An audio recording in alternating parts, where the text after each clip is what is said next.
Okay, तो सभी को गुड मॉर्निंग। लास्ट क्लास में हमने स्फेरिकल मिरर कंप्लीट कर लिया था, तो स्फेरिकल मिरर के पहले बिगिनर बॉक्स को अपन डिस्कस कर लेते हैं, फिर अगर आगे कंटिन्यू करेंगे।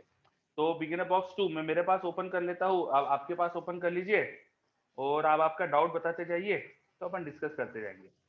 तो मेरे पास बिगिनर बॉक्स में ओपन कर रहा हूँ, जस्ट अ सेकेंड। EP4 में है ना ये?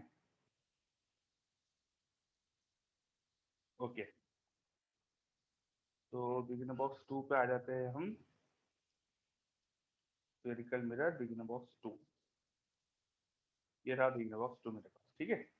चलो BB2 में सबसे पहले पेज पे मुझे दिख रहे हैं 6 क्वेश्चन, तो इन 6 में से कोई भी डाउट हो तो बता दीजिए। थर्ड का answer, third question, question number third देख लेते हैं। A candle flame 1 centimeter high is imaged in a ball bearing of diameter 0.4 centimeter. Ball bearing is 20 centimeter away from the flame. तो एक कोई बॉल बेरिंग है आपके पास। Ball bearing मतलब समझते होंगे, जो अपन बोलचाल के हिंदी में भाषा में अपन छर्रे बोलते हैं ना, वो साइकिल वगैरह में छर्रे डलते हैं, वो छर्रे की बात कर रहे हैं, वो उसको अपन बॉल बेरिंग बोलते हैं। तो स्टील बॉल बेरिंग जैसा कुछ है, उसके सामने कुछ डिस्टेंस पे कैंडल है। कैंडल की जो फ्लेम है उसकी इमेज बनवानी है, और कैंडल 20 सेंटीमीटर अवे है। बॉल बेरिंग शाइनी होती है, तो ये अपन को है ना कॉन्वेक्स मिरर जैसी दिख सकती है। ये कॉन्वेक्स मिरर जैसा अपन ट्रीट करवा सकते हैं। इसकी आपको डायमीटर दे रखा है, देखो बॉल बेरिंग का कितना दिया, 0.4, तो रेडियस उसका हाफ हो जाएगा, दैट इज 0.2 सेंटीमीटर हो जाएगा। रेडियस 0.2 सेंटीमीटर हो गया, रेडियस पता है तो फोकल लेंथ आ गई, ये रेडियस है, तो फोकल लेंथ आ जाएगी 0.1 सेंटीमीटर। ऑब्जेक्ट रखा है 20 पर, तो इमेज का बने कि मिरर फॉर्मूला लगाओ, निकाल लो। और क्या पूछा उसमें, हाइट भी पूछिए, तो हाइट ऑफ इमेज के लिए मैग्निफिकेशन यूज कर लेना। क्या होता है formula, -v/u into height of object, या इसको अपन एफ के टर्म में भी लिखते थे ना, f/f-u, यू के टर्म में लिखना हो तो। बस अब सब कुछ पता है आपको, बस सब्स्टिट्यूट करो, आंसर आ जाएगा, ठीक है। तो ये क्लियर है, इसमें दिक्कत क्या हुई थी? ओके, क्वेश्चन नंबर 6 भी आया मेरे पास एक। Question number 6, converging beam of solar rays incident on a concave spherical mirror whose radius of curvature is 0.8। Concave mirror है, उसकी रेडियस ऑफ कर्वेचर दे रखी है 0.8, क्या है, मीटर है, हाँ। Determine the position of point on the optical axis of the mirror where the reflected ray intersect. Extension of incident ray intersect the optical axis 40 centimetre from mirror pole. Question में कहा है कि converging raise आके incident हो रही है, तो raise जो इंसिडेंट हो रही है वो कॉन्वर्जिंग है। ये मैंने मिरर का प्रिंसिपल एक्सिस ड्रॉ करा, तो ये मैं कॉन्वर्जिंग रे दिखा रहा हूँ। और ये जो कॉन्वर्जिंग रेज आ रही है, वो ऐसा कुछ कहा है कि जब इन्हें आगे बढ़ाया जाता है तो प्रिंसिपल एक्सिस से मीट करती है 40 सेंटीमीटर बिहाइंड द मिरर। ये कहा है क्वेश्चन में कि इसका एक्सटेंशन, इंसिडेंट रे का एक्सटेंशन मिरर के पीछे मीट करता है 40 सेंटीमीटर पे। इंसिडेंट रे जहां मीट करती है उसे ऑब्जेक्ट बोलते हैं, by definition of object this will be object, है ना। ऑब्जेक्ट होता है इंसिडेंट रेज का मीटिंग पॉइंट, इंसिडेंट रेज यहाँ मीट करी तो ऑब्जेक्ट हो गया। ऑब्जेक्ट डिस्टेंस को क्या ले लेना, +40 ले लेना। फोकल लेंथ इसकी हाफ हो जाएगी, 80 का हाफ 40 सेंटीमीटर हो जाएगा ये, है ना। कॉनकेव है तो माइनस में लेना विद साइन। बस अब मेरा फॉर्मूला लगाओ, और ये रेज अब कहाँ मिलेगी पता चल जाएगा आपको। इमेज की डिस्टेंस मतलब कि ये रिफ्लेक्टेड रे कहाँ मीट करेगी पता चल जाएगा, तो हो जाएगा फिर इसके आगे, ठीक है। चलिए, और कोई डाउट? इशिता क्लियर है क्या ये? इशिका, सॉरी।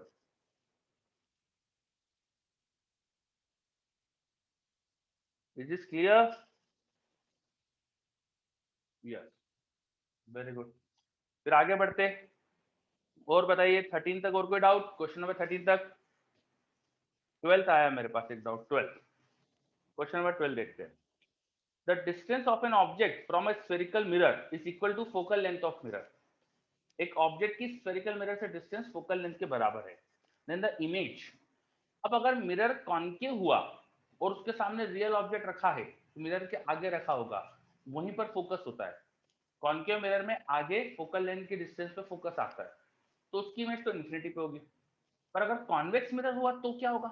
कॉन्वेक्स मिरर में रियल ऑब्जेक्ट रखो फोकल लेंथ की डिस्टेंस पे, तो कॉन्वेक्स मिरर का फोकस तो पीछे की तरफ होता है ना, है ना। हमारे पास अगर कॉन्वेक्स मिरर हो गया, उसका फोकस तो यहाँ होता है, और मैंने यहाँ ऑब्जेक्ट रखा है, फोकल लेंथ वाली डिस्टेंस पे, मान लो 10 सेंटीमीटर का ऑब्जेक्ट रखा है और कॉन्वेक्स मिरर की फोकल लेंथ ही 10 देती, अब इसकी इमेज थोड़ी बनती इंफिनिटी पे, ठीक है। तो यहाँ पर हम ऐसा थोड़ी बोल सकते कि must be at infinity, concave के केस में तो इंफिनिटी पे आ जाएगी पर कॉन्वेक्स के केस में नहीं आ रही ना, तो इसलिए अपन ऐसा नहीं बोल सकते कि मस्ट बी एट इंफिनिटी, तो बी होना चाहिए मे बी एट इंफिनिटी अगर कॉन्केव का केस है, और नहीं होगी इंफिनिटी पे अगर कॉन्वेक्स का केस है, या चलिए। और कोई डाउट इसमें बीबी 3 में, सॉरी बीबी 2 में और कोई डाउट? तो बीबी 2 कंप्लीट मान लूं मैं, अब बीबी 3 पे आ जाते हैं, फिर बीबी 3 में बताइए, फिर बीबी 3 में कोई भी डाउट?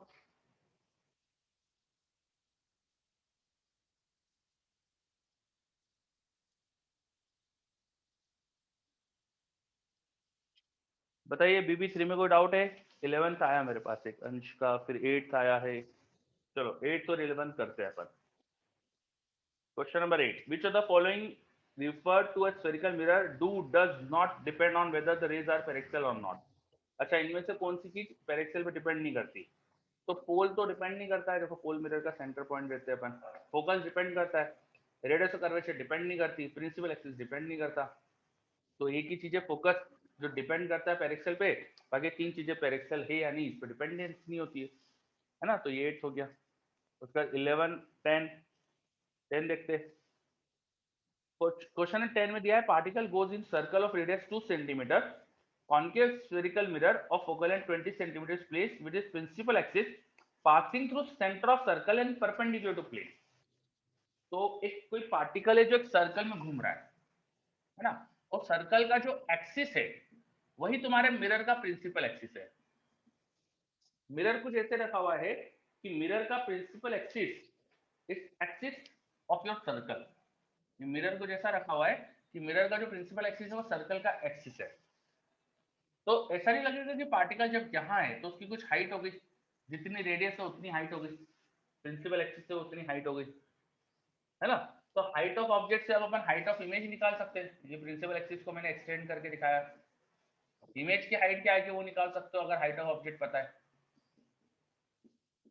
जो इमेज के ऑब्जेक्ट यहाँ तो इमेज यहाँ बनेगी, ऑब्जेक्ट जब नीचे आएगा तो इमेज ऊपर बनेगी, इनफैक्ट ऑब्जेक्ट जब सर्कुलर मोशन करेगा प्रिंसिपल एक्सिस से परपेंडिकुलर ही है वो हमेशा, तो इमेज भी ऐसी सर्कुलर मोशन कर जाएगी, और रेडियस बता सकते हो इमेज की, वो रेडियस ऑफ इमेज मतलब उसकी हाइट ही हो जाएगी, ऑब्जेक्ट की जो हाइट है वो उसकी रेडियस है, तो इमेज की हाइट उसकी रेडियस हो जाएगी।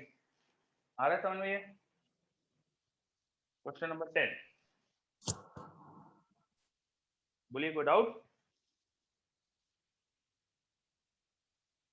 Is this clear?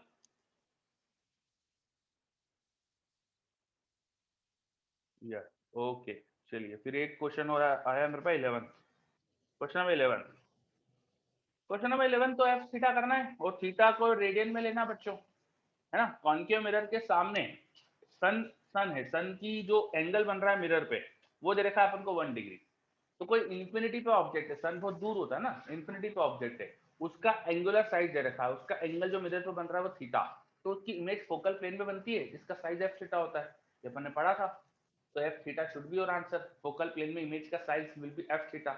अब थीटा जो होता है ये एफ थीटा करने के लिए रेडियन में होना चाहिए, बिकॉज आर्क लेंथ निकालने के लिए रेडियन में एंगल लेना चाहिए, तो बस रेडियन में लोगे तो हो जाएगा क्वेश्चन। बोलो आ रहा है ये?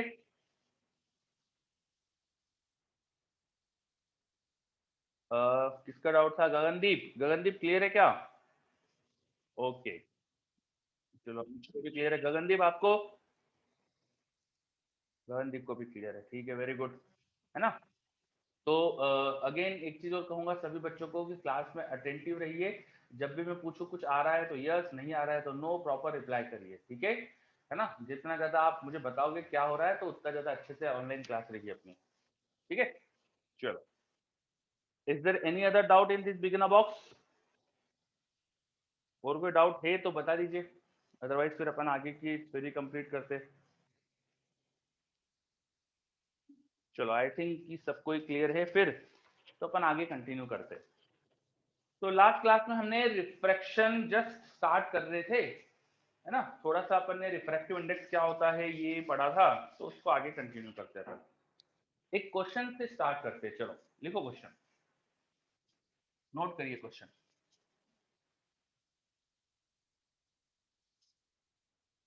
इन अ unknown medium, in an unknown medium, in an unknown medium, in distance 2 mm, in distance 2 mm, distance 2 mm, there is 1800 more wavelength of light. There is 1800 more wavelength of light. फिर से repeat कर रहा हूं, in an unknown medium, in 2 mm distance, there is 1800 more wavelength of light, more wavelength of light than the corresponding, then the corresponding distance, then the corresponding distance in air, then the corresponding distance in air. फिर से repeat कर रहा हूं, in an unknown medium there is in 2 mm distance there is 1800 more wavelength of light than the corresponding distance in air. If the wavelength of light in air is, if the wavelength of light in air is 6000 angstrom, wavelength of light in air is 6000 angstrom, what is refractive index of the unknown medium? What is refractive index of the unknown medium? Wavelength of light is 6000 angstrom. What is refractive index of the unknown medium? So there is some unknown medium जिसमें 2 mm की distance में light की wavelength 1800 ज्यादा cover हो रही है, 1800 more wavelength से then the free space, free space के कंपेयर में 1800 मोर वेवलेंथ कवर हो रही है। तो बता, और अगर लाइट की एयर में वेवलेंथ या फ्री स्पेस में वेवलेंथ बता दी मैंने 6000 एंगस्ट्रॉम, तो उस मीडियम का रिफ्रैक्टिव इंडेक्स क्या है? करिए ट्राई, करिए जल्दी से।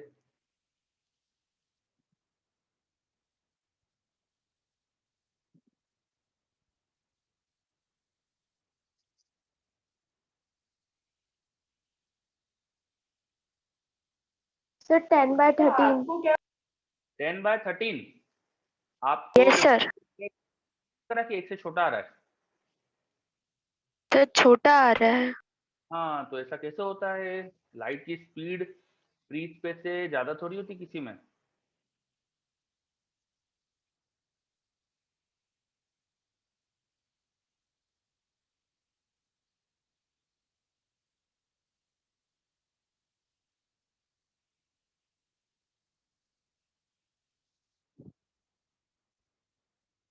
फ्री स्पेस से ज्यादा नहीं होती लाइट की स्पीड। एक मेरे पास आंसर है सुकन्या का 1.3। नहीं बेटा, 10/13 का ठीक उल्टा कर रहे हो आप, ये गलत है।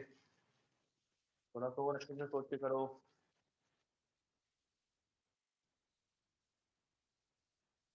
करिए अच्छे से।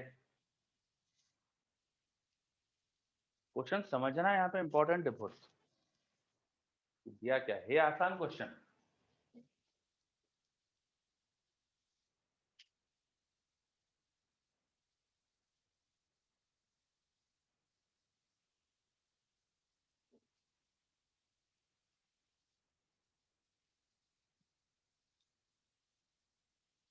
सर 5/4।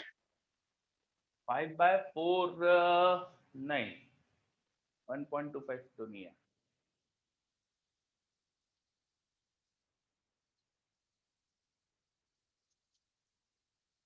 चलो 5/4 कैसे आया बताइए, 5/4 कैसे निकाला?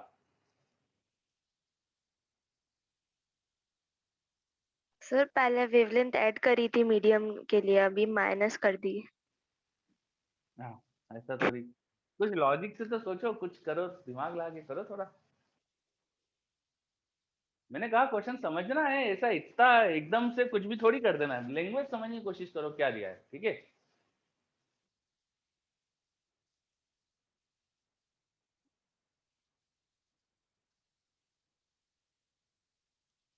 अथर्व का आंसर आया है 77/50, मतलब कितना हो जाएगा ये? करीब करीब ऊपर से 2 से मल्टीप्लाई कर दो तो 154। नहीं बेटा, 154/100 मतलब 1.54। हाँ, इसके आसपास कुछ आंसर आता है, 1.6 समथिंग या 1.56 समथिंग ऐसा कुछ आता है ना, तो इसके आसपास कुछ है। कैसे करा ये? कोई भी 2 अथर्व के आंसर आए, दोनों अथर्व में से कोई भी जवाब दो, कैसे करा?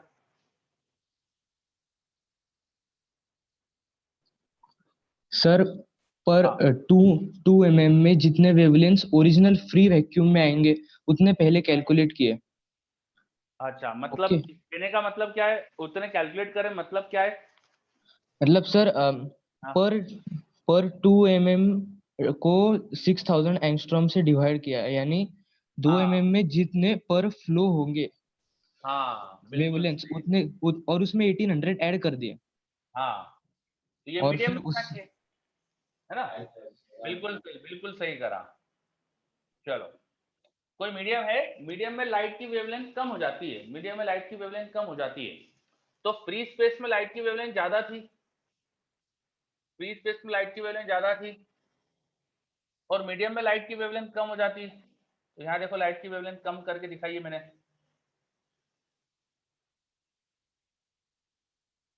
क्या डायग्राम समझ में आ रहा है? देखो, ये मैंने फ्री स्पेस दिखाया है और ये मैंने मीडियम दिखाया है। ये ऊपर फ्री स्पेस है, फ्री स्पेस या एयर मान लो आप, ठीक है। तो एयर में जो लाइट की वेवलेंथ है, वो देखो, 2 कंसेक्यूटिव क्रेस्ट के बीच की डिस्टेंस वो मैंने थोड़ी सी ज्यादा दिखाई है, ये क्वेश्चन में 6000 दिया है। और यहाँ पे 2 कंसेक्यूटिव क्रस्ट या 2 कंसेक्यूटिव ट्रफ्स के बीच की डिस्टेंस मैंने कम दिखाई है, ये मीडियम में लाइट की वेवलेंथ होगी। मीडियम में लाइट की वेवलेंथ होती है lambda in air by mu, है ना। तो वेवलेंथ क्योंकि कम हो जाती है, इसलिए अब सेम डिस्टेंस में ज्यादा वेवलेंथ आ जाएगी ना। लैंग्वेज समझने की कोशिश करो, क्वेश्चन की क्या थी। क्वेश्चन में कहा है कि जो एयर में वेवलेंथ कवर हुई है, उससे ज्यादा वेवलेंथ मीडियम में कवर हुई है। रीजन बीइंग, मीडियम में वेवलेंथ कम हो जाती है, कम वेवलेंथ हो जाती है, तो सेम डिस्टेंस में ज्यादा वेवलेंथ आ सकती है। ये आ रहा है समझ में सभी बच्चों को? क्या ये पॉइंट अच्छे से क्लियर हो रहा है?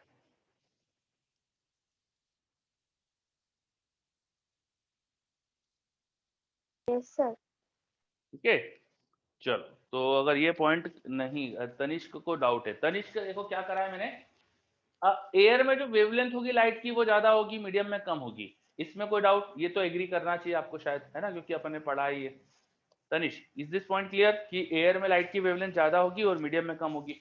अब देखो, मीडियम में वेवलेंथ कम है, तो सेम 2 mm डिस्टेंस में वेवलेंथ कम होने से ज्यादा ऑसिलेशन हो जाएंगे ना, कम वेवलेंथ होने से ज्यादा नंबर ऑफ वेवलेंथ कवर हो जाएगी ना यहाँ पे।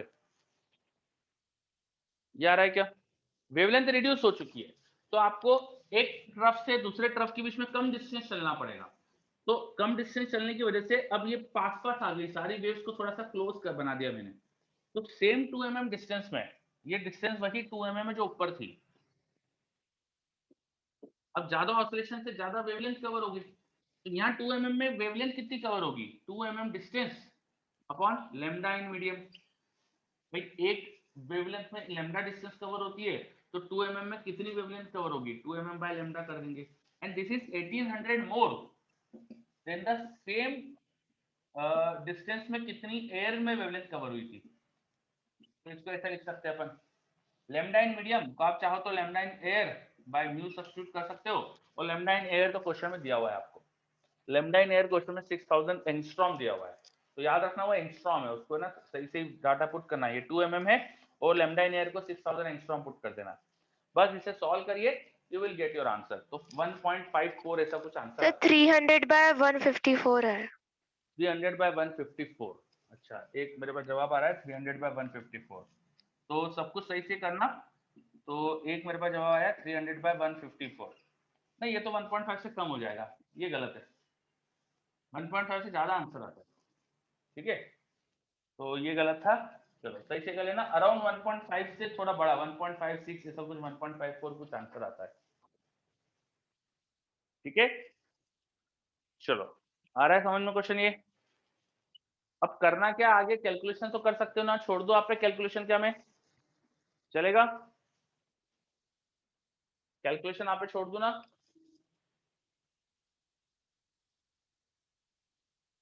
बोलिए सब।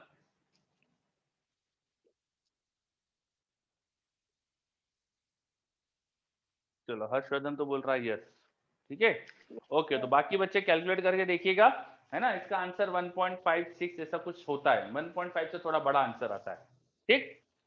चलो, तो रिफ्रैक्शन में अपन ने थोड़ा बेसिक्स से रिलेटेड एक क्वेश्चन से स्टार्ट करा, अब आगे बढ़ते हैं। लास्ट क्लास में रिफ्रैक्टिव इंडेक्स क्या होता है, बस यहीं तक अपन पहुंचे थे, व्हाट इज रिफ्रैक्टिव इंडेक्स, ठीक है। तो रिफ्रैक्टिव इंडेक्स से हम आगे बढ़ते हैं और स्नेल्स लॉ वगैरह इन सब चीजों पे आते हैं। फॉर्मली रिफ्रैक्शन लिख भी लेते क्या होता है, तो नेक्स्ट हेडिंग लिख सकते हैं आप, refraction. Refraction, when light encounters a medium boundary, when light encounters a medium boundary and it goes from one medium to another, and it goes from one medium to another, it may bend toward or away from the normal. It may bend towards or away from the normal. It may bend toward or away from the normal. This phenomena is refraction. This phenomena is refraction. जब light को medium boundary दिखती है और एक medium से दूसरे medium जा रही है, तो हो सकता है कि वो टूवर्ड्स या away from the normal bend हो जाए, बट इसी फिनोमेना को अपन कहते हैं रिफ्रैक्शन। ये फिनोमेना कहलाता है रिफ्रैक्शन।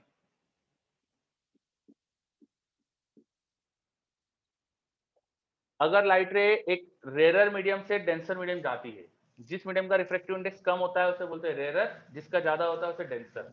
थोड़ा स्पेसिफिकली हमें ऐसा बोलना चाहिए optically rare and optically denser, पर हम बोलचाल में बोल देते हैं रेयर एंड डेंसर, पर सही स्टेटमेंट होना चाहिए optically denser and optically rare. If light is going from an optically rarer medium to optically denser medium, then it bends towards the normal. And who is optically denser? जिसका mu ज्यादा, जिसका mu कम, वो optically rare. तो light जब rare से denser जाती है तो टूवर्ड द नॉर्मल बेंड होती है। यहाँ पर एंगल ऑफ रिफ्रैक्शन, इस एंगल को एंगल ऑफ रिफ्रैक्शन बोलते हैं। लाइट का नॉर्मल से जो एंगल है गोइंग आउटगोइंग लाइट रे का, इनकमिंग लाइट रे का नॉर्मल से एंगल को इंसिडेंस एंगल कहा जाता है। तो इंसिडेंस एंगल के कंपेयर में आर कम आता है अगर डेंसर मीडियम में जा रही है। रेयर मीडियम में जाती है, मान लीजिए म्यू2 कम था म्यू1 से, रेयर मीडियम में जा रही है तो away from the normal bend हो जाती है। ये जो फिनोमेना है इसको अपन बोलते हैं रिफ्रैक्शन, ठीक है। अब लाइट रे अगर सीधी सीधी आ जाए, सरफेस के परपेंडिकुलरली आ जाए, कुछ ऐसा हो कि नॉर्मल से उसका एंगल ही जीरो हो, इंसिडेंस एंगल ही जीरो हो गया।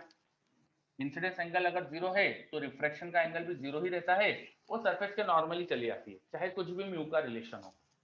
इसे भी कहेंगे रिफ्रैक्शन ही, जरूरी नहीं कि बेंड होना, है ना, रिफ्रैक्शन ही बोलेंगे। तो ये सब रिफ्रैक्शन के एग्जांपल बताया अपन ने, ठीक है। आपको ये ध्यान रखना है, लाइट सरफेस पे टकराती है, थोड़ी एनर्जी रिफ्लेक्ट भी करती है, थोड़ी एनर्जी रिफ्लेक्ट भी करती है, पर उस रिफ्लेक्शन को अभी मैं कंसिडर नहीं कर रहा हूँ क्योंकि मेरा ध्यान रिफ्रैक्शन में है अभी सिर्फ। Our focus is on refraction only, ठीक है। तो मैं रिफ्लेक्शन को यहाँ पे दिखा नहीं रहा हूँ। चलो, ये सब क्लियर, ये सब तो 10th क्लास तक अच्छे से पढ़ा होता है इसका। तो अब रिफ्रैक्शन जब होता है तो कुछ लॉस फॉलो करती लाइट रे, है ना, जिसको अपन बोलते हैं लॉज ऑफ रिफ्रैक्शन। क्या होते हैं वो लॉस, बताइए। लॉज ऑफ रिफ्रैक्शन बताइए, लॉज ऑफ रिफ्रैक्शन क्या होते हैं।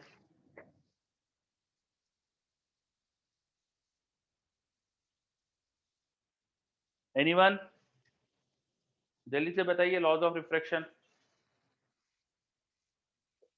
Sir, incident ray, normal and refracted ray lie in the same plane. बिल्कुल सही। Incident ray, normal and reflected ray, refracted ray lies in same plane, बिल्कुल सही। इसको हम प्रूव कर सकते क्या फर्मेट प्रिंसिपल से? Can be prove it by Fermat principle. Fermat principle अपन ने पढ़ा था, लाइट रे ऐसे पाथ को चूज करती जिससे टाइम सबसे कम लगे, टाइम ऑप्टिमम हो। तो इसे फर्मेट प्रिंसिपल से प्रूव कैसे करेंगे बताओ।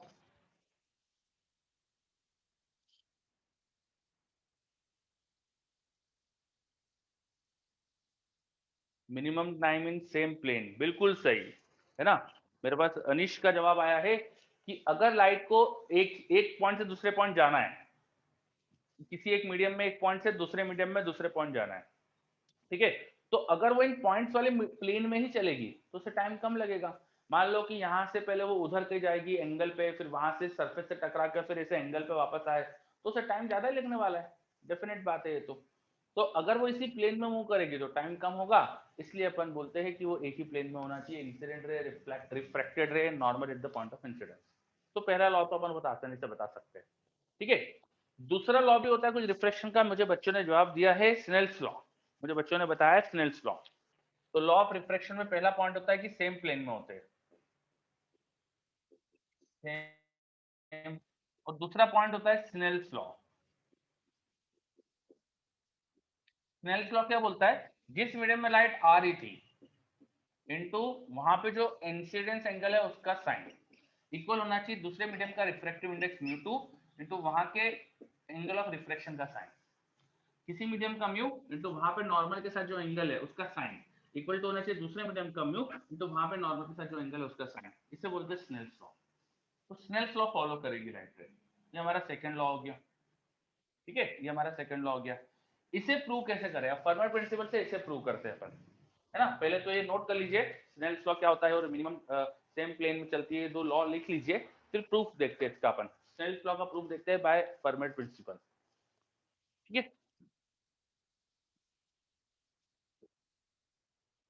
चलो, तो फर्मेट प्रिंसिपल से मैं स्नेल्स लॉ को प्रूव करने वाला हूं। मान लीजिए किसी पॉइंट ए से लाइट को पॉइंट बी तक जाना था, पॉइंट ए से लाइट को पॉइंट बी तक जाना था, पॉइंट ए एंड बी अलग अलग मीडियम में है, मीडियम का रिफ्रैक्टिव इंडेक्स अलग अलग है, मीडियम का रिफ्रैक्टिव इंडेक्स होता है सी अपॉन लाइट की स्पीड, सी अपॉन लाइट की स्पीड।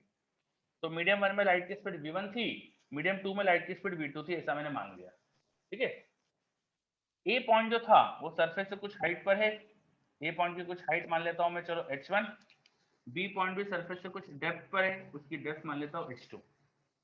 और इनके बीच में जो हॉरिजॉन्टल डिस्टेंस दिख रही है मुझे उसको मान लेते हैं चलो l। लेट्स से कि लाइट ऐसा कुछ जा रही है कि ए से कुछ डिस्टेंस चलती है, फिर वहां से बेंड होके बी तक जाती है, कोई पाथ बनाया मैंने रेंडमली, ऐसा कोई पाथ है लाइट का। यहां से इस पॉइंट से इस पॉइंट के डिस्टेंस को मान लेते हैं x, तो बची हुई डिस्टेंस क्या हो जाएगी l माइनस एक्स, ठीक है। तो अभी तक समझ में आ रहा है मैंने क्या क्या करा। मैं स्नेल्स लॉ प्रूव करने वाला हूं बाय फर्मेट प्रिंसिपल। उसके लिए मैंने माना कि लाइट ए टू बी जा रही थी, ए टू बी जाने में ए से पहले कुछ डिस्टेंस चली वो मीडियम म्यू1 में, फिर वहां से बैंड होकर अब मीडियम म्यू2 में चल रही है कुछ डिस्टेंस और बी तक पहुंच रही है। क्या ये डायग्राम अच्छे से क्लियर हो रहा है, मैंने क्या एग्जाम्पशन दिए यहाँ पे सब। सर बोर्ड ब्लर दिख रहा है।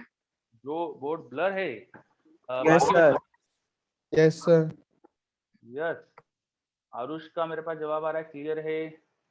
अब देखो अभी भी ब्लर है। ब्लर है। यस सर, ब्लर है बहुत ज्यादा।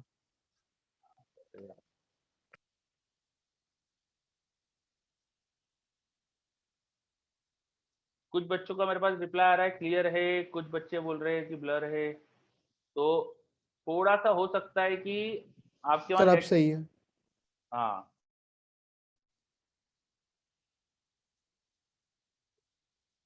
देखो अब मैक्सिमम बच्चों का मेरे पास रिप्लाई आ सर रहा अभी है। भी ब्लर ही दिख रहा है। ओके, तो अभी मैंने क्या करा है, मैंने बस ये एज्यूमशन लिया है कि ए पॉइंट से लाइट रे बी तक जा रही थी और कोई रैंडम सा मैंने पाथ बना दिया, तो इसका रैंडम सा पाथ बना दिया, ठीक है। अब मैं निकालने वाला हूं कि इसको टाइम क्या लगेगा, लाइट को जाने में टाइम क्या लगेगा। तो time to travel this distance, मैं थोड़ा सा यहाँ पे स्पेस बना के यूज करता हूँ, टाइम कितना लगेगा। अगर वो ए से इस पॉइंट तक जाती है तो डिस्टेंस कितनी ट्रेवल करेगी, this is x, this is h1। तो बाय पाइथागोरस थ्योरम में ये डिस्टेंस लिख सकता हूँ क्या होगी, this distance should be root over h1 square plus x square, और वो मीडियम 1 में चल रही है तो v1 स्पीड से चलेगी। तो डिस्टेंस बाय यहाँ पे लाइट की स्पीड v1, ये हो गया फर्स्ट मीडियम में लगा हुआ। बिल्कुल ऐसे दूसरे मीडियम में टाइम कितना लगेगा मैं लिख सकता हूँ root over h2 square plus l minus x का स्क्वायर, ये हो गया डिस्टेंस ट्रेवल अपन वहां की स्पीड v2 थी। तो लाइट को इस पाथ और इस पाथ को ट्रेवल करने में टाइम क्या लगा वो मैंने लिखा है ना। चलो टाइम क्लियर, ये टाइम क्लियर है, यस सर। ओके। अब हम क्या करते हैं, टाइम मिनिमम की कंडीशन निकालते हैं। टाइम मिनिमम कब होगा उसकी कंडीशन निकालते हैं। तो for T to be minimum, अगर टाइम मिनिमम है तो टाइम का x के साथ डिफरेंशिएशन 0 होना चाहिए। यहाँ पे वेरिएबल कौन है, x। ये डिस्टेंस अलग अलग होगी अगर लाइट अलग अलग पॉइंट पे स्ट्राइक करे। डिफरेंट डिफरेंट पॉइंट पे जब लाइट जाएगी तो x वेरी करेगा, तो x के साथ वेरिएशन है यहाँ पे टाइम का। तो मैं डिफरेंशिएट करता हूँ इसको विद रिस्पेक्ट टू x, और जब मिनिमम टाइम होगा तो dt बाई dx 0 होना चाहिए, है ना। तो उसको डिफरेंशिएट करते हैं। चलो पहला टर्म 1 अपॉन v1 तो कांस्टेंट है। अब डिफरेंशिएशन याद होना चाहिए कैसे करते हैं। तो रूट ऑफ इस पूरे एक्सप्रेशन को मैंने मान लिया x, root of x, root x का डिफरेंशिएशन होता है 1 अपॉन 2 रूट x। जिसको x माना है उसको एज इट इज लिख दो। ये क्लियर है। रूट x का डिफरेंशिएशन क्या होता है, मेरे पास अगर रूट x लिखा है उसका मुझे डिफरेंशिएशन करना है विद रिस्पेक्ट टू x, तो आता है 1 अपॉन 2 रूट x। ये सब याद होना चाहिए आपको, ठीक है। तो मैंने यहाँ पे इस पूरे को x माना, उसका डिफरेंशिएशन करा तो 1 बाय 2 रूट x। अब जिसको मैं x मान रहा हूँ चेन रूल से, उसका डिफरेंशिएशन मल्टीप्लाई करना पड़ेगा। मैंने इस चीज को x माना है तो उसका डिफरेंशिएशन मल्टीप्लाई करना पड़ेगा। तो h1 स्क्वायर का डिफरेंशिएशन शुड बी 0 और x स्क्वायर का 2x, x स्क्वायर का 2x है ना, पावर रूल से। तो उसको मल्टीप्लाई करूंगा तो यहाँ ऊपर 2x लिख दूंगा मैं। ये आया क्या फर्स्ट टर्म का differentiation. Yes sir. First term का, चलो अब दूसरे टर्म का डिफरेंशिएशन थोड़ा जल्दी लिख देता हूं मैं। तो 1 अपॉन v2 तो कांस्टेंट था, प्लस 1 अपॉन v2 तो कांस्टेंट था, और इस पूरे टर्म में डिफरेंशिएशन करेंगे तो फिर से वही डिनोमिनेटर में आएगा root over h2 square plus l minus x का होल स्क्वायर, फिर h square plus l minus x square का आएगा 2 टाइम l माइनस x, फिर l माइनस x का -1। इस पूरे को इक्वल टू 0 करना है। मैंने क्या करा, इस पूरे को x मान लिया तो रूट x का 1 बाय 2 रूट x हो गया, फिर जिसको x माना उसका डिफरेंशिएशन h2 स्क्वायर का 0 हो गया, l माइनस x के होल स्क्वायर का 2 टाइम l माइनस x, फिर l माइनस x का -1, l का 0 और सर तो -1। 2 बार चेन रूल लगाना। 2 बार चेन रूल लगाया मैंने, बिल्कुल सही, ठीक है। चलो ये एक्सप्रेशन क्लियर। अब आगे बढ़ता हूं मैं। सेकंड एक्सप्रेशन में देखो यहाँ -1 मल्टीप्लाई, तो इस पूरे एक्सप्रेशन को उठा के मैं उधर लेके जा रहा हूँ इक्वल के वहां, तो प्लस हो जाएगा, सही है। फिर से ब्लर दिख रहा है। पूरे एक्सप्रेशन को उठा के अब अपने एंड पे थोड़ा करके देखो एक बार, बंद करो वीडियो, चालू करो। सेकंड एक्सप्रेशन को उठा के वहां ले जाओ।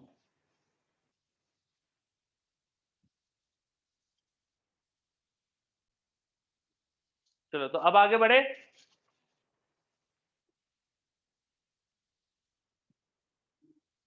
ठीक है। अब सेकंड एक्सप्रेशन जो था उसको मैं LHS RHS में लेके जा रहा हूँ। सेकंड एक्सप्रेशन को RHS में लेके जा रहा हूँ। सेकंड एक्सप्रेशन तनिष्क का एक बार चेक करो अपने एंड पे आप प्लीज, है ना।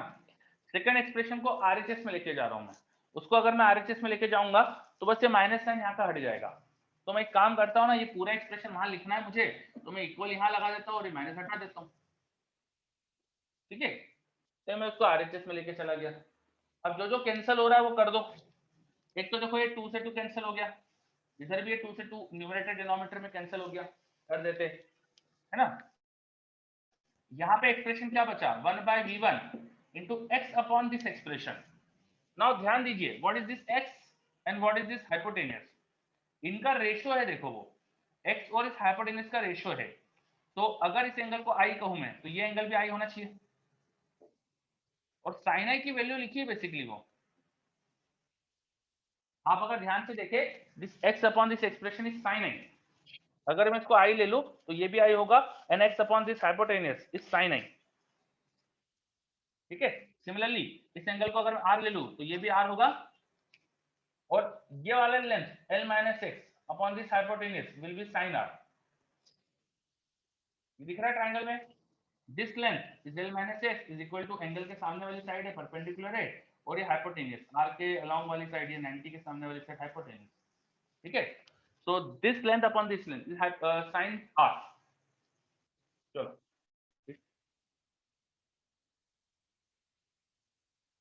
Ishan, is this clear? Yes sir. ठीक है, बस।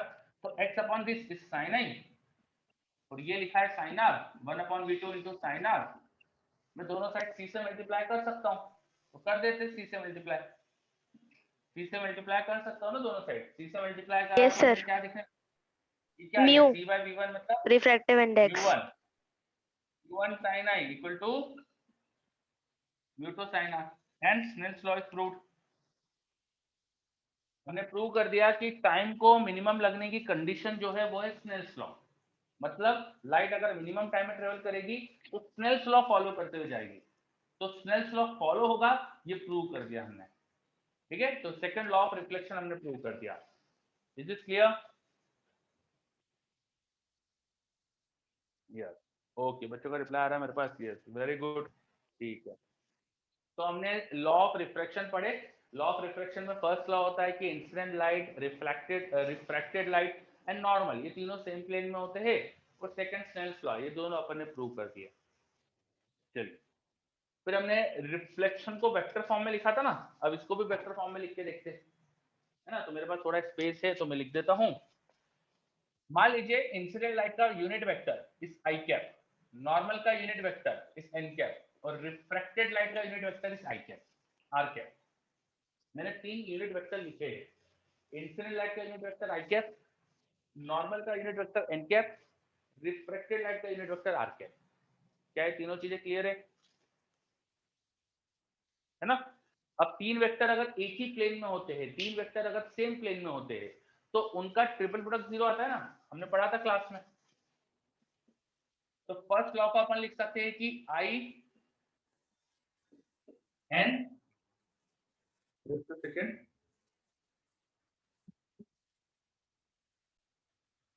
ठीक है, if this 3 vectors are in a plane, then 2 का क्रॉस प्रोडक्ट उसके साथ तीसरे का डॉट प्रोडक्ट, ये हमें 0 मिलना चाहिए। तो सेम प्लेन में होने का जो लॉ है उसको वेक्टरली ऐसे लिख सकते हैं अपन। अब सेकंड लॉ कैसे लिखे? सेकंड लॉ में यहाँ पे साइन आई है, 2 वेक्टर के बीच के एंगल का साइन, साइन आर, 2 वेक्टर के बीच के एंगल का आर। तो ये साइन कैसे निकाल सकते हैं अपन? क्रॉस प्रोडक्ट से, है ना। सेकंड लॉ को अगर वेक्टरली लिखना है तो उसको लिख सकते हैं म्यू1 इंसिडेंट लाइट का unit vector cross normal equal to mu two reflected light का यूनिट वेक्टर क्रॉस नॉर्मल। यह आ जाएगा हमारा second law in vector form. ये आ रहा है समझ में? सेकंड लॉ को अपन ने वेक्टर फॉर्म में लिखा। Yes sir. ठीक है, तो हमको कई बार ऐसे क्वेश्चन भी मिल सकते हैं, थोड़े से जो अच्छे क्वेश्चन होंगे कि भाई इंसिडेंट लाइट का वेक्टर दे दिया, नॉर्मल का वेक्टर दे दिया, अब रिफ्रैक्टेड लाइट का वेक्टर बताओ, है ना। तो ऐसे क्वेश्चन भी मिल सकते हैं अपन को। ठीक है, इस तरह के क्वेश्चन भी आप हैंडल कर सकते हैं अपन। चलिए, तो स्नेल्स लॉ को अपन ने प्रूव करा और वेक्टर फॉर्म में भी लिखा अपन ने स्नेल्स लॉ। मैं ये सब हटा रहा हूँ, इन पे बेस कुछ सिंपल सिंपल से क्वेश्चन से स्टार्ट करते हैं अपन। ठीक है, तो रिफ्लेक्शन पे बेस कुछ क्वेश्चन देखते हैं अपन।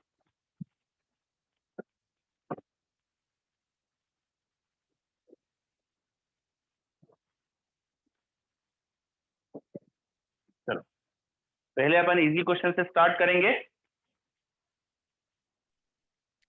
तो पहला क्वेश्चन है मेरा, एक मीडियम में रिफ्रैक्टिव इंडेक्स 1, दूसरा मीडियम में refractive index 2, and incident light रे यहाँ पे आ रही थी 45 डिग्री के एंगल पे। तो बताओ एंगल ऑफ रिफ्रैक्शन क्या आएगा? एंगल ऑफ रिफ्रैक्शन क्या आएगा बताओ?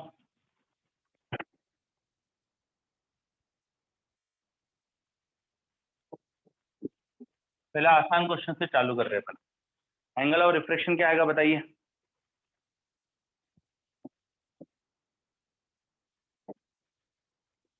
सर वो ठीक है, वेरी गुड।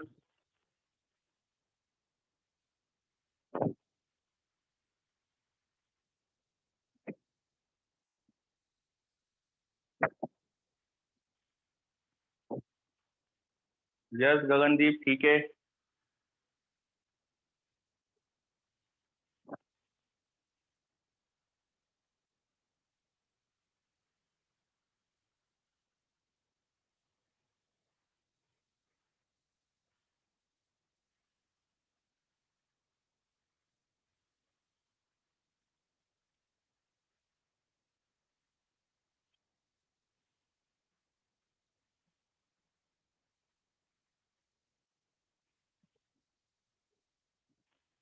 चलिए एंगल ऑफ रिफ्रैक्शन बताना है आपको, तो बहुत ही 30 सिंपल, डिग्री सर। 30 डिग्री, बहुत ही सिंपल सा क्वेश्चन मैंने पूछा है 30 डिग्री, बस स्नेल्स लॉ लगा दीजिए, you will get your answer. तो 1 into sine of incidence angle equal to mu into sine of refraction angle. तो यहाँ से सॉल्व करो, देखो साइन 45 1/√2 मल्टीप्लाई हुआ, तो sine r 1/2 that is r equal to 30 degree. बहुत ही आसान सा क्वेश्चन पूछा था पहले तो मैंने। चलिए नेक्स्ट क्वेश्चन, नेक्स्ट क्वेश्चन।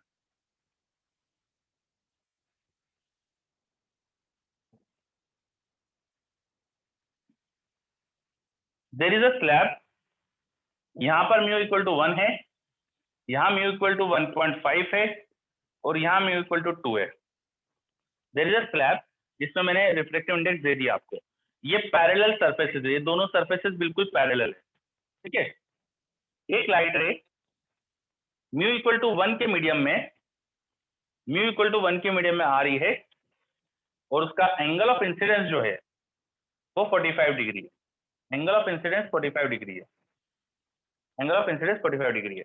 तो जब वो फाइनली यहाँ पे निकलेगी तो एंगल ऑफ रिफ्लेक्शन क्या होगा? जब वो फाइनली यहाँ पे निकलेगी तो एंगल ऑफ रिफ्लेक्शन क्या होगा? ये भी बहुत आसान क्वेश्चन है, करिए। ये वाला एंगल ऑफ रिफ्लेक्शन क्या आएगा बताइए?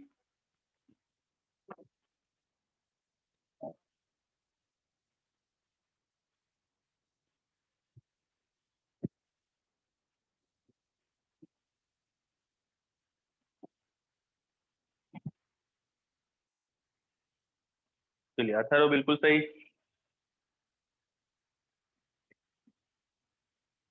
सिंपल सिंपल क्वेश्चन से स्टार्ट कर रहे हैं अपन। सेकंड का आंसर दीजिए।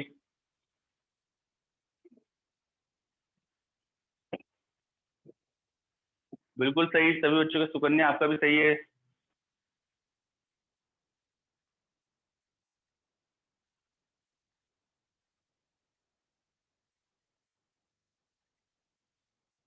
नहीं, तनिष्क ढंग से करो, गलत कर रहे हो बेटा। हर्षित गलत है।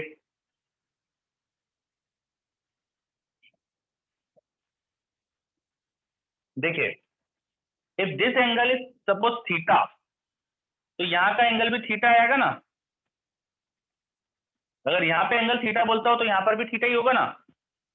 क्यों? क्योंकि ये दोनों मैंने बताया था ना कि पैरेलल सरफेस है, this two surfaces are parallel. तो यहाँ पे नॉर्मल के साथ अगर लाइट का एंगल थीटा है, तो ये नॉर्मल जो इसके पैरेलल ही है, ये दोनों पैरेलल होंगे नॉर्मल, तो दोनों नॉर्मल से लाइट का एंगल दोनों तरफ सेम होना चाहिए, इधर थीटा तो इधर भी थीटा। अब स्नेल्स लॉ अगर फर्स्ट वाले पॉइंट पे लिखता, मैं इस वाले पॉइंट पे लिखता, तो मैं लिखता 1 से लाइट आ रही है इंटू साइन 45 इक्वल टू 1.5 में लाइट जा रही है into sine theta. First point पे स्नेल्स लॉ। और इस सेकंड पॉइंट पे स्नेल्स लॉ अगर लिखता मैं, तो मैं लिखता कि म्यू इक्वल टू 1.5 में लाइट आई थी into sine of theta, normal के साथ थीटा एंगल है, is equal to mu equal to 2 में लाइट जा रही है इंटू साइन ऑफ आर। अगर आप केयरफुली देखें तो 1.5 sine theta 1.5 theta sine theta, देखो यहाँ पे आरएचएस में और यहाँ पे एलएचएस में सेम चीज है। तो सेम चीज है तो मैं डायरेक्ट स्नेल्स लॉ लगा सकता था। मैं डायरेक्ट लिख सकता था 1 into sine 45 equal to 2 into sine r. देखो यहाँ का म्यू इंटू यहाँ पे angle of incidence equal to यहाँ का म्यू इंटू यहाँ पे एंगल ऑफ रिफ्लेक्शन। ये डायरेक्ट लगा सकता हूँ मैं, sine of angle of incidence और sine of angle of reflection, ये लगा सकता हूँ मैं। क्यों लगा सकता हूँ? क्योंकि मीडियम बाउंड्री पैरेलल है। जब भी आपके पास ऐसा सिस्टम दिखे जिसमें पैरेलल मीडियम बाउंड्रीज है, बाउंड्रीज पैरेलल हो, तो डायरेक्ट फर्स्ट पॉइंट और लास्ट पॉइंट के बीच में भी स्नेल्स लॉ लगा सकते हो। Is this point clear? Direct first point और लास्ट पॉइंट के बीच में भी स्नेल्स लॉ अप्लाई कर सकते हैं। तो अगर ये अप्लाई कर दोगे तो बस फिर तो कुछ नहीं है। साइन 45 इज 1/√2 और वो 2 नीचे आया, तो this is 1/2√2 equal to sine r, and r should be sine inverse 1/2√2।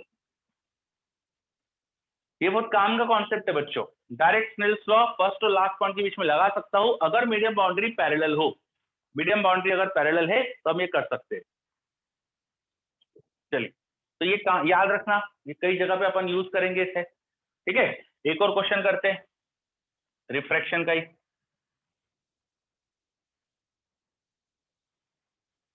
देखिए, मेरे पास एक पोल है,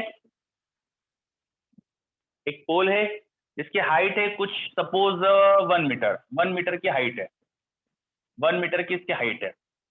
अब ये पोल को है ना हमने ग्राउंड पे स्टैंड करा था, इरेक्ट करा था, और इंसिडेंट लाइट रे, सन से जो लाइट रे है वो इस तरह से पैरेलल बीम के फॉर्म में आ रही है। सन से जो लाइट रे वो पैरेलल बीम के फॉर्म में आ रही है, और ये सन से जो लाइट रे आ रही है वो 45 डिग्री के एंगल पे विथ हॉरिजॉन्टल, हॉरिजॉन्टल से 45 डिग्री के एंगल पे सन से लाइट रे आ रही है। This rays are at angle 45 degree with horizontal. अब क्या हुआ, इस पोल को हमने आधा तो पानी में डुबो दिया, जिसका μ√2 है, ऐसे लिक्विड में इसको हमने डुबो दिया। इस पोल को हमने एक μ=√2 के लिक्विड में इंसर्ट कर दिया, ठीक है। It is half dip in a liquid of refractive index √2। ये 1/2 मीटर पानी के अंदर आ गया, ठीक है। अब सन से आने वाली रे इस पोल से टकराकर अर्थ पे, जमीन पे कुछ डिस्टेंस नहीं आएगी, कुछ डिस्टेंस पे इसकी शेडो बनेगी। Find the length of shadow, find the length of shadow, find the length of shadow. Shadow कितनी लेंथ की बनेगी बताइए।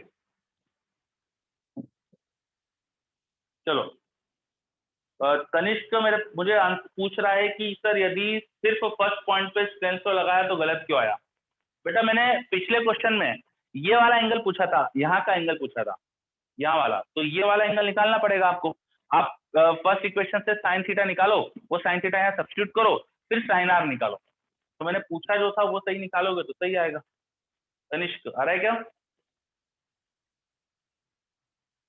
यस, चलिए अब जो क्वेश्चन दिया वो करिए। पोल के शेडो की लेंथ बतानी है आपको। सर √3/2। नहीं, √3/2 तो गलत है। सर 1/√3। 1/√3 भी गलत है। 1/4। थोड़ा सोच समझ के करो, जल्दबाजी मत करो। सर 1/2√3। नहीं, 1/2 plus 1/2√3। हाँ ये ठीक है। चलो अगला क्वेश्चन में देने वाला था, क्या देने वाला था?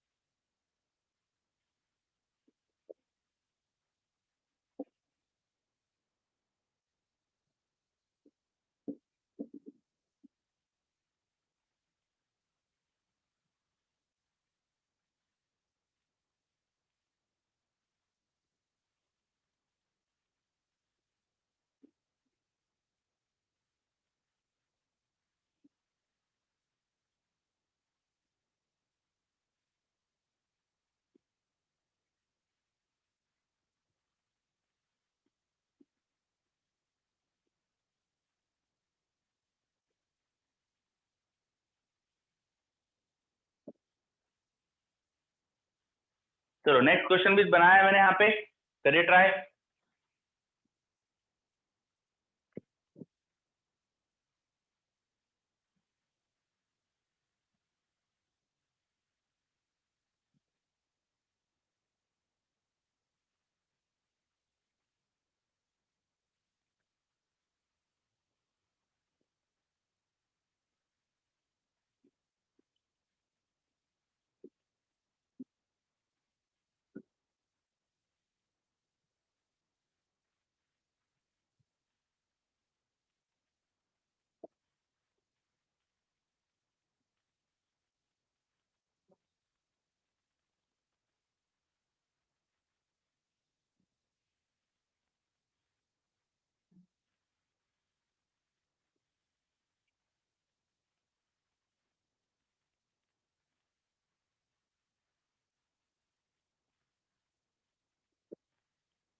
चलो एक क्वेश्चन और दिया है मैंने, ये भी ट्राई करिए। पहले तो ये शेडो वाला क्वेश्चन करते थे अपन। एक पोल दिया है, पोल पे लाइट रेज इस तरह से इंसिडेंट हुई थी, है ना। अब जो लाइट रे पोल पे स्ट्राइक करेगी वो तो फिर आगे नहीं जा पाएगी, पर जो पोल के बिल्कुल हेड से ग्रेस करते हुए आ रही है, जो बिल्कुल हेड से आ रही है, वो तो आगे जा सकती ना। हेड के जस्ट आगे से जो आ रही है लाइट रे वो आगे जा सकती है। तो ये लाइट रे जिस पॉइंट पे जाके गिरेगी उसके आगे आगे लाइट रे पहुंच सकती है, और भी जो सन से रेज आ रही होगी वो इसके आगे हमें मिल सकती है। हमें इस लाइट रे को ही ट्रेस करना चाहिए। ये लाइट रे कहाँ तक जाएगी, यहाँ पर होगा रिफ्रैक्शन, रिफ्रैक्शन होने से थोड़ा सा बेंड हो जाएगी, ठीक है। पोल की वजह से यहाँ तक की डिस्टेंस में हमें लाइट रे नहीं मिल रही है, बिकॉज ऑफ पोल इस पॉइंट से इस पॉइंट तक हमें लाइट रे नहीं मिल रही है। इसके पहले सन की लाइट रे आ सकती है, इसके आगे पोल से लाइट रे टकरा कर रुक गई है, तो बस ये शेडो होगी। This should be the length of shadow. अब लेंथ ऑफ शेडो कैसे निकाले, ये जो पॉइंट है ये पूरा मैंने परपेंडिकुलर ड्रॉप करा है यहाँ पे। दिस पॉइंट और दिस पॉइंट की डिस्टेंस जो होना चाहिए, बिकॉज इंसिडेंट एंगल 45 है, ये भी 45 डिग्री रहा होगा, तो 45 डिग्री होने से ये जो हाइट थी 1/2, तो ये भी 1/2 होनी चाहिए। This distance should be 1/2 meter, because this angle is 45, है ना। यहाँ मुझे हाफ मीटर डिस्टेंस दिख रही है, टोटल पोल की लेंथ मैंने 1 मीटर बताई थी, दिस इज हाफ मीटर, तो बच्ची हुई this distance is half metre.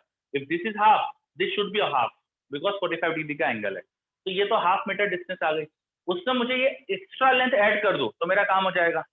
ये एक्स्ट्रा लेंथ कैसे निकालें, ये एंगल निकाल सकते हैं, ऊपर 45 है तो नीचे आने वाला है 30 डिग्री। तो आप पढ़ा है, अभी एक क्वेश्चन दिया था मैंने, 45 पे लाइट आती है तो मैं इक्वल टू √2 में 30 पे जाती है, पहला ही क्वेश्चन जो करा था आपने। If this angle is 30 degree, तो आप ये लेंथ आप ढूंढ सकते हो by trigonometry. This height is half meter is given in question, तो आप ये ढूंढ सकते हो tan 30 से, तो आ जाएगा मेरे पास half by tan 30 tan 30 half into tan 30 आएगा, सॉरी, तो 1/2 √3। बस अब ये distance 1/2 √3 plus this is half, तो टोटल लेंथ ऑफ शेडो वो आ गए हमारे पास हाफ प्लस 1/2 √3। चलो आ रहा है क्या, शेडो वाला क्वेश्चन क्लियर है क्या, देख लो सभी बच्चे। अच्छा, सेकंड वाले क्वेश्चन में म्यू को म्यू ले लेना, रिफ्रैक्टिव इंडेक्स म्यू है ऐसा मान लेना। चलो फर्स्ट क्वेश्चन क्लियर है, बच्चे बता रहे हैं, वेरी गुड। सेकंड का जवाब भी आ गया मेरे पास, बहुत बढ़िया। सेकंड करते हैं अपन।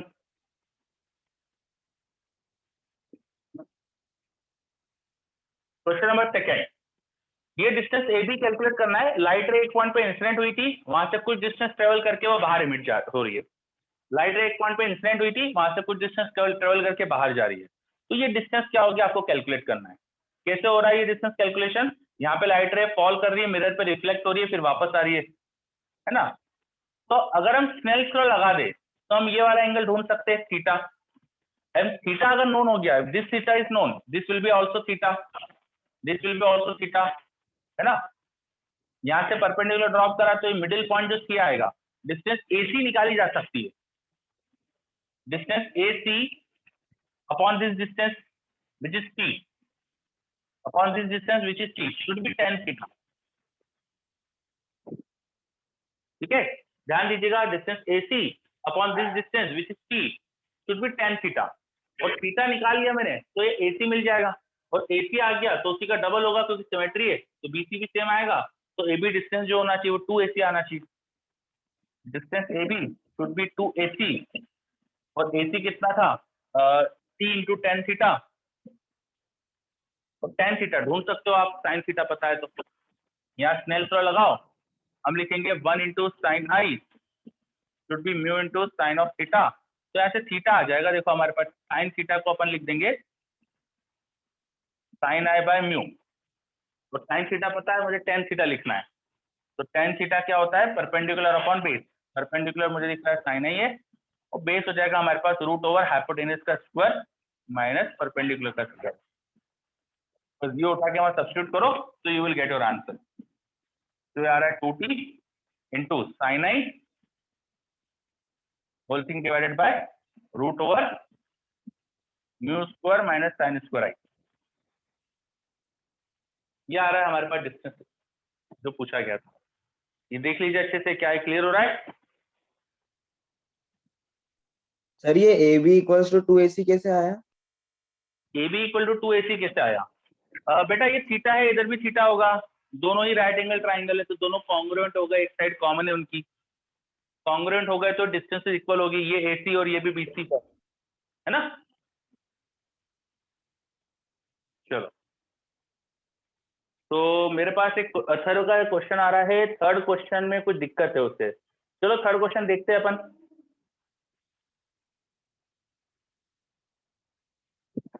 चलो सेकंड क्वेश्चन अच्छे से क्लियर है, तो मैं थोड़ा बोर्ड में हटा दो चीजें, है ना। थर्ड क्वेश्चन पे आते हैं अपन।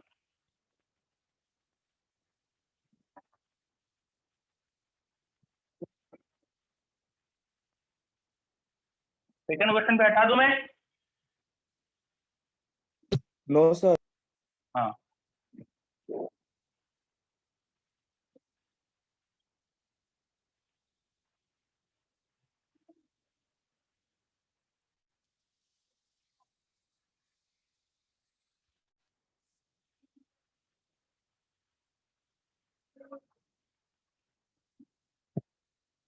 चलो रचित का आंसर आ गया मेरे पास, काफी बच्चों के मेरे पास रिप्लाई आ रहे हैं।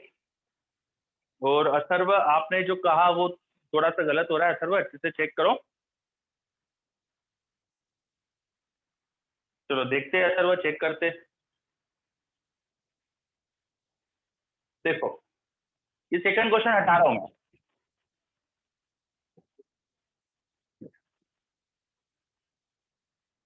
यहाँ पे 30 डिग्री एंगल ऑफ इंसिडेंस पे लाइट आई है, तो अंदर उसका एंगल अपन निकाल सकते हैं क्या होगा, और ये एंगल होना चाहिए, अगर दिस इज आर तो ये होना चाहिए 90 minus r, this is r then this should be 90 minus r. अपन इन दोनों से एक राइट एंगल ट्राइंगल बना सकते हैं, तो 90 माइनस आर होना चाहिए।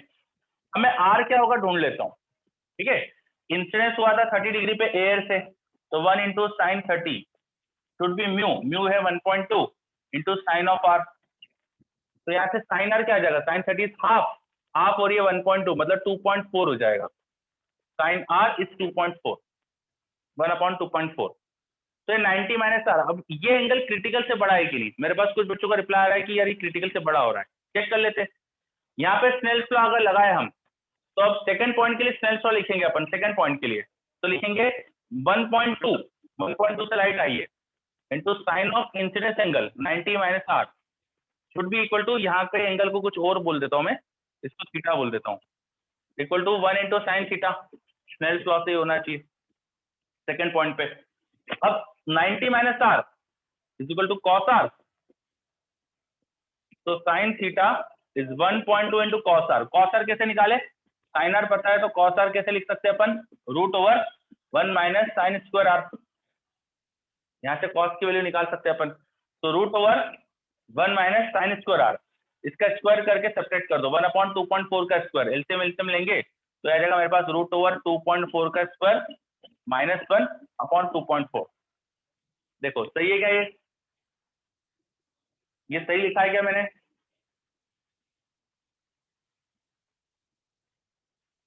देख लो अच्छे से। अब सर 1.2 हाँ 1.2 और 2.4 डिवाइड कर दो तो यहाँ पे नीचे 2 बचेगा, तो साइन थीटा ऊपर न्यूमरेटर में आ रहा है रूट ओवर 2.4 का होल स्क्वायर माइनस 1/2, ठीक है। अब 2.4 का स्क्वायर माइनस 1, ये कैलकुलेट कर लो क्या आएगा, ये कैलकुलेट कर लो कितना आने वाला है। सर √476/20 आ रहा है। √476/20, 476 तो एक से बड़ा हो जाएगा, मैंने √2 से तो छोटा दिया था म्यू, तो यहाँ पे लाइट बाहर आना चाहिए थी, जस्ट अ सेकेंड। 2.4 का स्क्वायर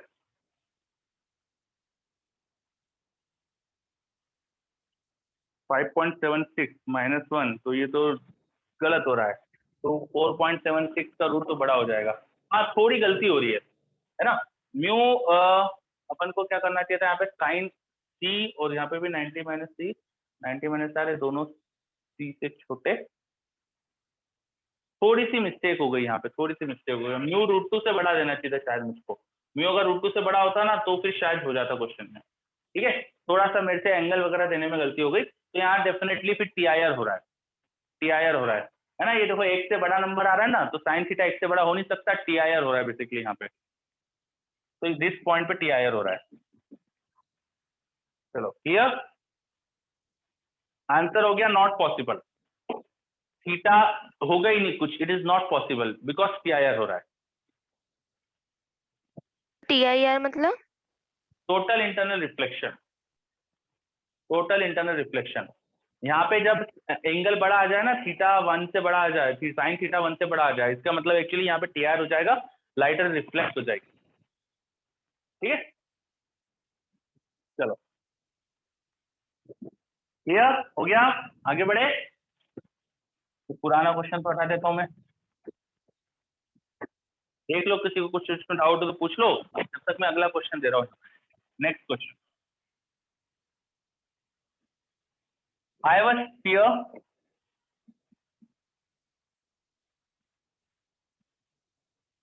जिसकी रेडियस r है, जिसका रिफ्रैक्टिव इंडेक्स म्यू है। स्फीयर की रेडियस r है, जिसका रिफ्रैक्टिव इंडेक्स म्यू है। ठीक है, एक लाइट रे इस पे इंसिडेंट हुई, एक लाइट रे इस पे इंसिडेंट हुई, तो ये लाइट रे स्फीयर के अंदर जाएगी और फिर वापस बाहर निकलेगी।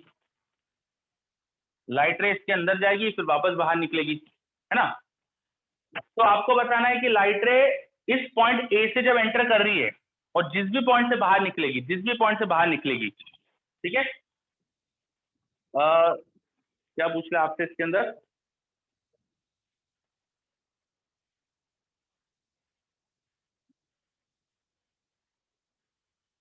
चलो एक काम करता हूं मैं, इंसिडेंस का एंगल दे देता हूं आपको, इंसिडेंस एंगल इज थीटा।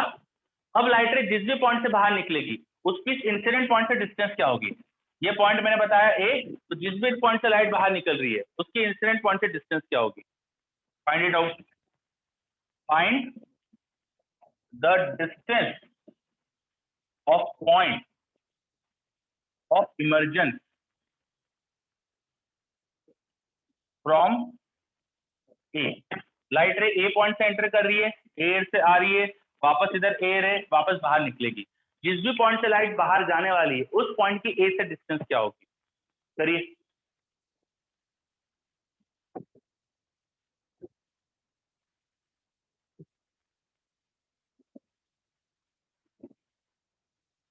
ये पुराना क्वेश्चन हटा देता हूं मैं।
चलिए करिए इसको जल्दी से ट्राई।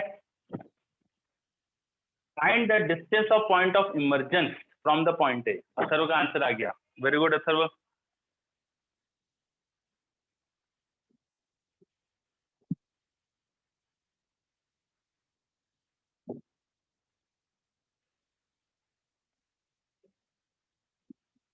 चलो रचित का भी आंसर आ गया है।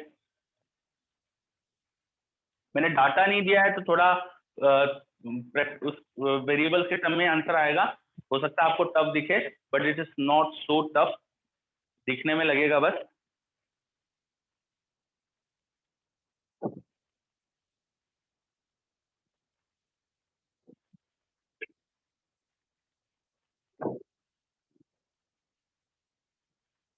चलिए बच्चे बता रहे हैं आ गया, वेरी गुड। तो करते हैं अपन, मैं भी बताता हूँ आपको। यहाँ पे लाइट रे ए पॉइंट से एंटर करी, यहाँ से हुई रिफ्रैक्ट, रिफ्रैक्ट होकर किसी पॉइंट पे वहां पे स्ट्राइक करने वाली, और जिस भी पॉइंट पे स्ट्राइक करेगी, वो जिस भी पॉइंट पे स्ट्राइक करेगी वो सेंटर से आर डिस्टेंस पे तो होगा, सेंटर से आर डिस्टेंस पे तो होगा, सही है ना। तो स्फीयर के सेंटर पे ये दोनों पॉइंट सेम डिस्टेंस पर है, तो ये एंगल भी सेम आएंगे। Suppose this angle is small r, तो this angle will also be small r. मतलब ये कैसा ट्राइंगल बनेगा, एक आइसोस्केलेस ट्राइंगल बनेगा। अभी मुझे आर पता चल गया, स्फीयर के सेंटर से मैं यहाँ पे परपेंडिकुलर ड्रॉप करूंगा तो ये बाइसेक्ट करेगा, आइसोस्केलेस ट्राइंगल है, क्योंकि आइसोस्केलेस ट्राइंगल के हेड से इस बेस पे परपेंडिकुलर ड्रॉप करेंगे तो उससे बाइसेक्ट करेगा। ये आर है तो ये लेंथ होना चाहिए मेरे पास small capital r into cos r, उसका डबल हो जाना चाहिए टोटल डिस्टेंस। तो टोटल डिस्टेंस होनी चाहिए मेरे पास 2r cos r। आ रहेगा समझ में? This total distance should B 2r cos r। This is capital R, 90 के सामने की side capital R, hypotenuse is capital R, उसका अदर कंपोनेंट आएगा r cos r, ये भी आएगा r cos r, तो टोटल हो जाएगा 2r cos r। अब बस cos r निकाल के रख देना है आपको, है ना। तो cos r निकाल सकते हैं अपन, 1 into sine theta should be equal to mu into sine r। Sine r की वैल्यू आ गई फिर से वही साइन थीटा बाय म्यू, इसे cos r उठा के सब्स्टिट्यूट कर दो बस वहां पे, तो आंसर हो जाएगा 2r इंटू कॉस आर, और कॉस आर को लिख दोगे ये परपेंडिकुलर और ये हाइपोटेनियस, तो आ जाएगा रूट ओवर हमारे पास हाइपोटेनियस का स्क्वायर माइनस परपेंडिकुलर का स्क्वायर डिवाइड बाय हाइपोटेनियस। तो ये आ गया हमारे पास फाइनली आंसर। बताओ आ रहा समझ में ये आंसर?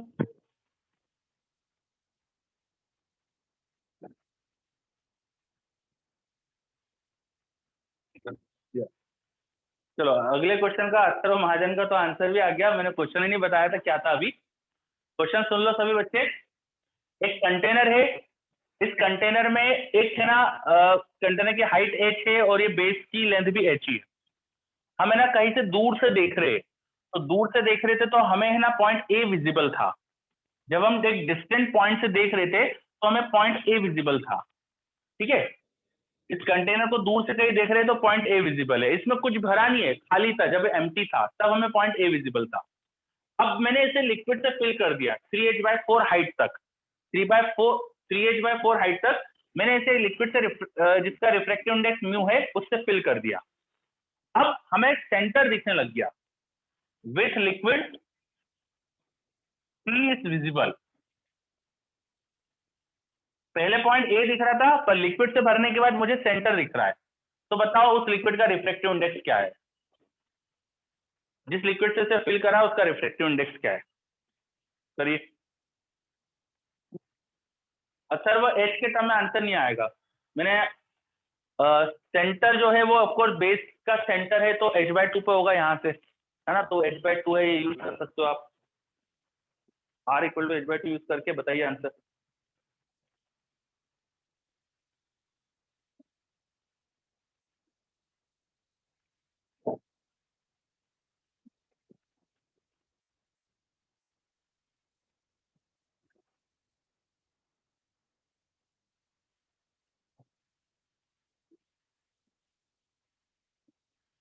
चलो डायग्राम से ही समझ गया क्या पूछा है। वो क्या अथर्व?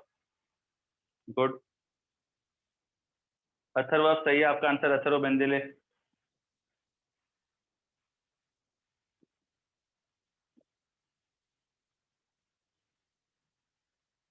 बाकी बच्चे भी करिए।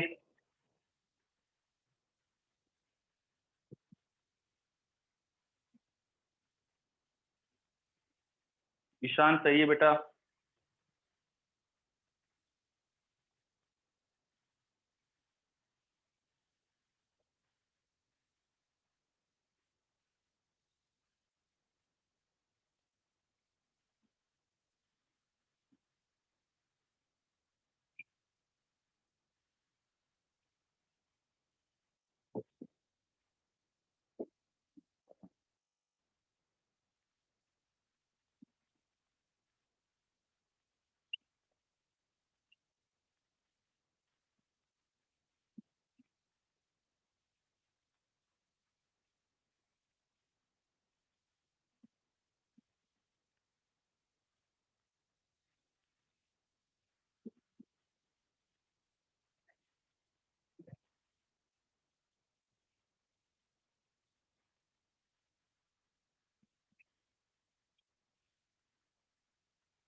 ये क्वेश्चन करी जल्दी से, उसके बाद मैंने एक क्वेश्चन और दे दिया है।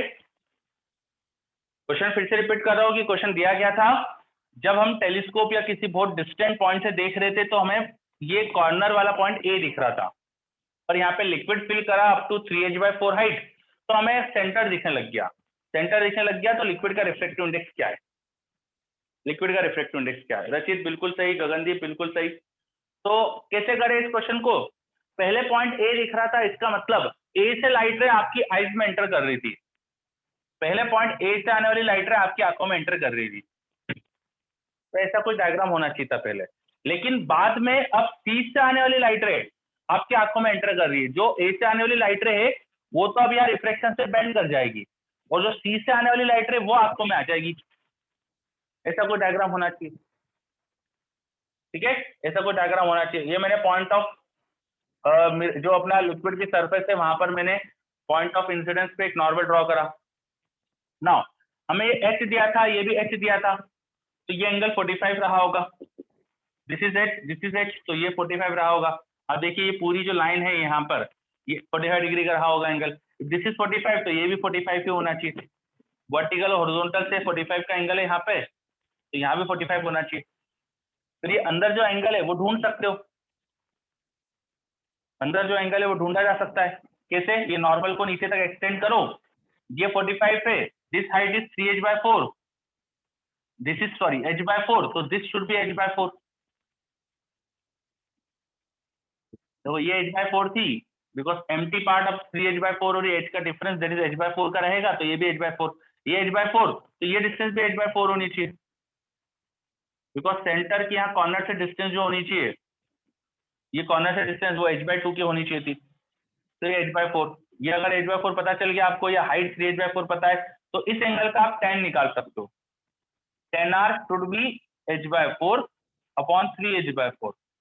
tan r आ गया यहाँ से हमारे पास, tan r इज 1/3, तो आप sin r निकाल सकते हो उससे।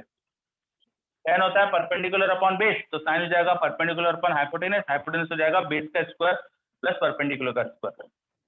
ये sin r आ गया। अब sin r पता चल गया तो स्नेल्स लॉ लगा लो। बाहर एयर है, 45 डिग्री का एंगल था, अंदर रिफ्रैक्टिव इंडेक्स म्यू है और साइन ऑफ आर एंगल है, तो म्यू निकालना है, साइन ऑफ आर की वैल्यू रखो, आंसर आ गया। आ रहा है क्वेश्चन ये?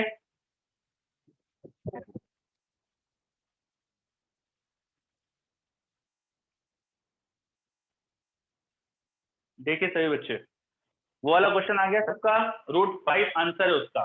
√5/2 नहीं, अर्चित, अर्चित था, सॉरी, जुजैरिया, चलो वेरी गुड। और एक क्वेश्चन और दे दिया, देखो यहाँ पे मैंने वेक्टर्स के फॉर्म में, नॉर्मल का वेक्टर दिया है मैंने के की डायरेक्शन में, देखो लिखा है के। इंसिडेंट लाइट का वेक्टर दिया है मैंने, but this is not unit vector. ध्यान दीजिए, ये सॉरी गलत, यहाँ कैप नहीं लिखना चाहिए था, मुझे कैप नहीं लिखना चाहिए था। देखिए इसका मैग्नीट्यूड 1 नहीं है, इसका मैग्नीट्यूड 1 नहीं है, तो ये यूनिट वेक्टर नहीं है ना। और आपसे पूछ लिया angle of refraction in mu equal to √2 medium, तो एंगल ऑफ इंसिडेंस हम निकाल सकते हैं ना, ये एंगल ऑफ इंसिडेंस हम ढूंढ सकते हैं ना, ठीक है। स्नेल्स लॉ लगा लो। स्नेल्स लॉ क्या होता है? एयर में refractive index into sine of i is equal to दूसरे मीडियम का refractive index into sine of r, है ना। और साइन ऑफ आई कैसे निकाल सकते हैं? This should B magnitude of incident light का यूनिट वेक्टर क्रॉस नॉर्मल का यूनिट वेक्टर। बस अब ये आई कैप और एन कैप लिख के क्रॉस प्रोडक्ट करके आप ये सॉल्व कर सकते हो। 1 तो 1 ही रह गया, 1 को लिखने की जरूरत नहीं है। Mod of i cap dot n cap ये कैसे निकालेंगे? तो पहले क्रॉस प्रोडक्ट करते हैं इनका, फिर मॉड ले लेंगे। आई कैप हो जाएगा this vector -i -j -2k, इसका मैग्नीट्यूड इसके मैग्नीट्यूड से डिवाइड करना पड़ेगा नीचे, यूनिट वेक्टर के लिए मैग्नीट्यूड से डिवाइड करना पड़ेगा, तो आएगा √1² + 1² + 2², 2² इज 4 + 1 5 + 1 6, ठीक है। क्रॉस एन कैप दिया है के कैप इक्वल टू होना चाहिए √2 × sin r। सॉल्व करो यहाँ पे, के कैप का यहाँ पे क्रॉस प्रोडक्ट करो, के कैप में क्रॉस प्रोडक्ट 0 हो जाएगा, के का आई और जे में क्रॉस प्रोडक्ट कर दीजिए, जो आया उसको सॉल्व करो और देखो क्या आ रहा है।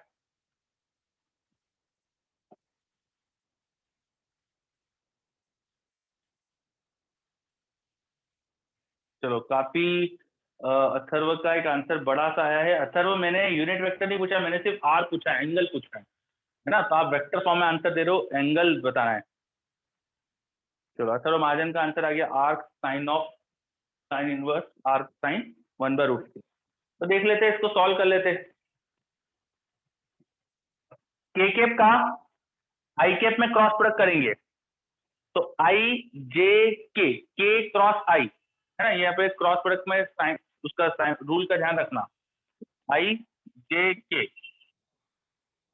आई का मुझे के में क्रॉस प्रोडक्ट करना है, तो आई का के में क्रॉस प्रोडक्ट करेंगे तो आएगा माइनस जे, उल्टा जा रहे हैं ना, तो माइनस जे, तो माइनस जे और यहाँ पे माइनस साइन ऑलरेडी था तो प्लस जे बचेगा, ठीक है, प्लस दूसरा जे क्रॉस के क्रॉस के, जे क्रॉस के करेंगे तो आएगा प्लस आई, जे क्रॉस के करेंगे तो प्लस आई, ठीक है, बढ़िया। माइनस साइन है हमारे पास तो माइनस आई लिखेंगे उसे, है ना, डिवाइड बाय √6, और इसका मैग्नीट्यूड चाहिए मुझे, is equal to √2 sine r. अब j cap cross i cap, sorry j minus i, इसका मैग्नीट्यूड निकालेंगे तो बाय √2 आएगा, 1/√2 मैग्नीट्यूड आएगा इसका √2, सॉरी, बस इसको सॉल्व करो, उधर आ गया √2 by √6 is equal to √2 sine r, √2 cancel, देखो आर आ रहा है साइन इनवर्स 1/√6, ये आ रहा है हमारे पास r equal to sine inverse 1/√6। Sir ये लास्ट स्टेप क्या? मैंने इसका मैग्नीट्यूड लिया ना, j cap minus i cap का मैग्नीट्यूड क्या आएगा, √2, मैग्नीट्यूड लेना ना मुझे इधर, क्योंकि यहाँ पे मैंने साइन आई को साइन आर से इक्वल करना है ना, साइन आई कैसे निकालेंगे, इस क्रॉस प्रोडक्ट का मैग्नीट्यूड होगा ना साइन आई, यस सर। ठीक है, तो मैंने मैग्नीट्यूड लिया उधर। चलो ये इस तरह से निकाल लिया अपन ने, थोड़ा सा वेक्टर वाला क्वेश्चन भी देख लिया अपन ने।